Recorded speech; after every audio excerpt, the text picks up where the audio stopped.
Copenhagen surprised us all this season with how they play in the Champions League. Second place in the group with Bayern Munich, Man United and Galatasaray. Only a madman could hope for success. If you'd bet several $1,000s for that outcome, you would have been a millionaire by now. A 4-3 win against Red Devils at home, a draw against Bayern in Munich, and the cold-blooded win against Galatasaray. This year, Copenhagen is the team with the cheapest squad in the round of 16, yet for them, it's not a problem. Such stories always get lots of attention, especially from neutral fans. We decided to pick some of the most unexpected performances in the modern history of the Champions League. This is the 5 times when teams made it hard to believe in reality.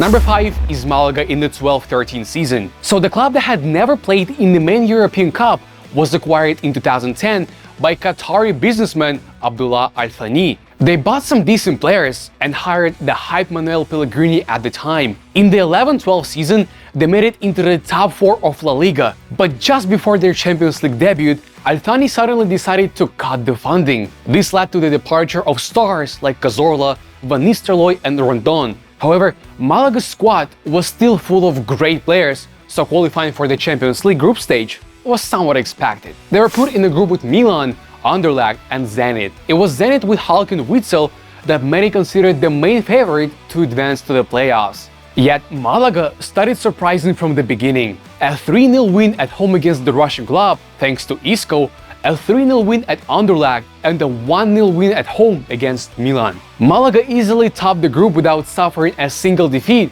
despite starting to struggle in the Liga that same season. They finished with 16 wins, 13 losses and ultimately on the 6th place. But in the Champions League, they seem to have no problems.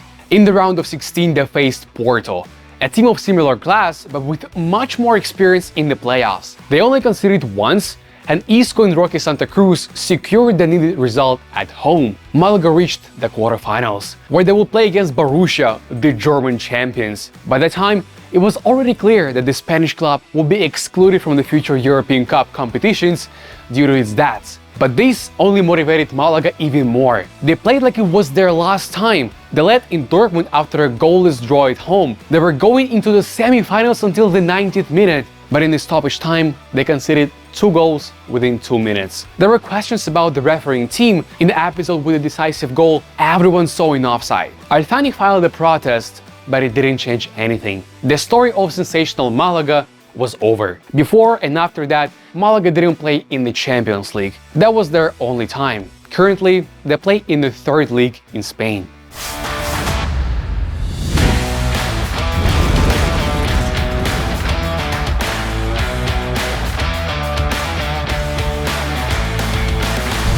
RB Leipzig shone in the Champions League in the COVID season. Nagelsmann took over the team in the summer after Rangnick. The squad was unchanged before the start of the season, and they also signed Nkunku.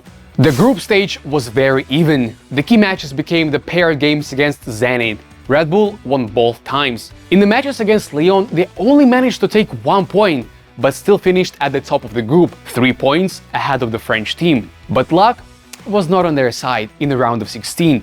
They faced the finalists of the last Champions League, Tottenham, under Pochettino, with Son, Kane and other stars. But first, Werner scored away, and then at home, Sabitzer confirmed his status as one of the team's leaders with a brace. The main sensation came in the quarterfinals. From this stage, they switched to an accelerated format with 1 match on a neutral field to finish the season after the pandemic. Atletico Madrid seemed like the absolute favorite against Red Bull. However, with the score tied towards the end, the Germans tactically exploited the space in Atletico's defensive zone on a counter-attack. That goal became a gift for their efforts. When Red Bull Leipzig was created in 2009, based on the 5th division team Markenstadt, the goal was to promote the club to the first Bundesliga within 8 years. They achieved that goal, but reaching the semi-finals of the main European Cup in the club's 11th year of existence, even though it was a crushing defeat by PSG, was a clear ahead of schedule accomplishment.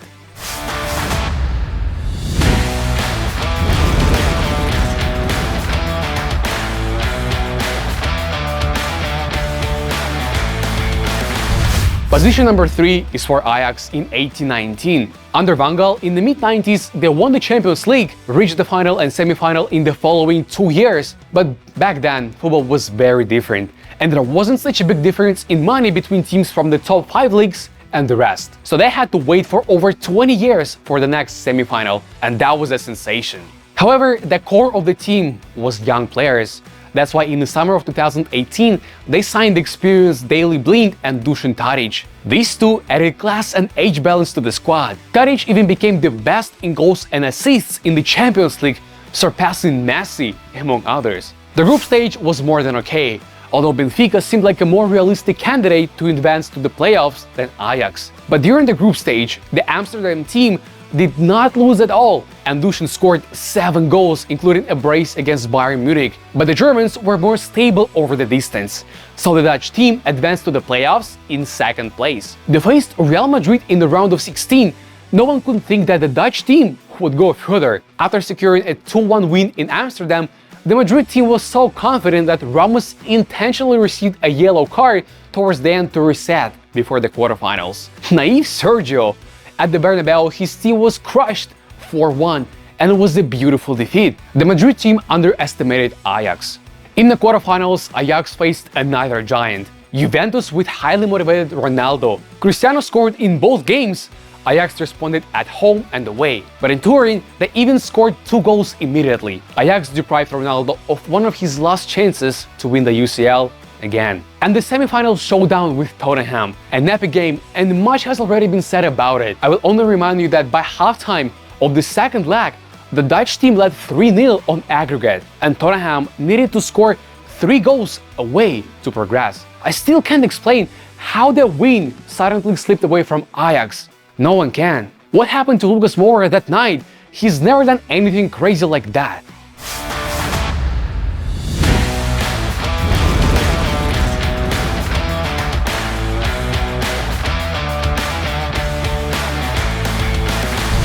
And the first 2 places today are obvious. In 2004, in the Champions League final, we had 2, let's be honest, pretty average teams for such a game. Now is a great time to remember in more detail how Mourinho's Porto and Deschamps' Monaco achieved a sensational result. Monaco reached the final of the Cup Winners' Cup in the 90s, and in the main European tournament, they reached the semi-final stage. However, by 2003, it was a different team without Henry and Trezeguet. The lone Morientes was perhaps the main star. The others, Rothen, Joly, Evra, Schillaci, made a name for themselves in Europe during the course of the 03-04 Champions League campaign.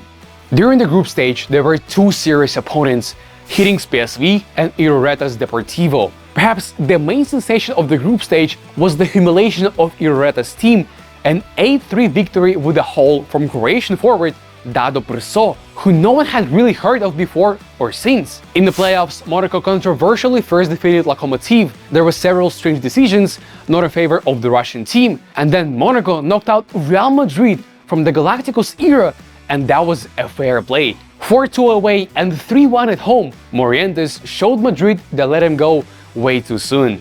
The semi-final against Chelsea was pure heroism. Playing with 10 men from the 53rd minute at home, they managed to score 2 late goals. Morientes stood out again and became the tournament's top scorer. And in the second leg, they drew 2-2. Welcome to the final. Porto started the campaign as UEFA Cup winners. The team was not sold out after the success, and ambitious Mourinho certainly dreamed of aiming for the main European Cup, but did he believe it was possible? After the first games in the group, it seemed that José's team would be in the shadow. A draw with Partizan and the home defeat to Madrid. After that, they didn't lose again, took 6 points against Marseille and advanced from the group. In the first leg against Man United, Mourinho showed Ferguson who the boss is with a confident 2-1 win, which meant they only needed a draw at Old Trafford, which they did. That's when Costinha scored in stoppage time and Mourinho ran onto the pitch. Knocking out the Ferguson's team already meant becoming a sensation of the tournament, but Porto didn't stop there. They won and drew with Lyon in the quarterfinals, who had already established themselves as a French powerhouse. They defeated Deportivo in the semis. Well, you know everything about the final. Alenichev contributed with 1+1. Porto crushed Monaco and won their second Champions League trophy with a 17-year difference. Despite all respect for the Portuguese club and Mourinho's rising star, no one could have imagined such an outcome of the main European Cup before the 03-04 season.